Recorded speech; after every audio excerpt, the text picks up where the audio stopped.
We live in a world of micro moments. Whether you agree or not, we're trying to capture micro moments of our life. Let's define what a micro moment is. Billions of people right now, on a daily basis, are turning to Google, turning to search for four things. I want to know, I want to go, I want to do, and I want to buy. Now let's talk about our consumers. If you look at some of the stats up there, they're staggering. 66% of smartphone users will turn to their smartphone for an I want to know after a TV commercial. Why do you think that is?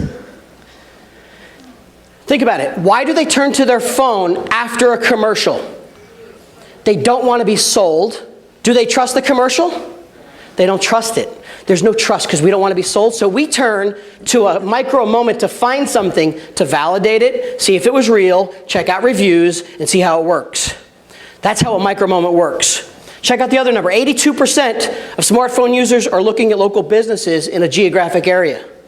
That's huge for today's entrepreneurs. That's huge for your business. Finding real estate, being able to search local based on geolocation, and obviously finding the house they're sitting in front of while they're sitting in front of it. So you have to think about, let's take this to real estate for a second. What are your micro moments? How about when they close, when they like something, when they found that home out of the 20 you've showed them? When they're actually excited about something, when they're doing something, when they're with you, those are micro moments. The question is how do you capture them? How are you sharing their micro moments because they're busy finding a home?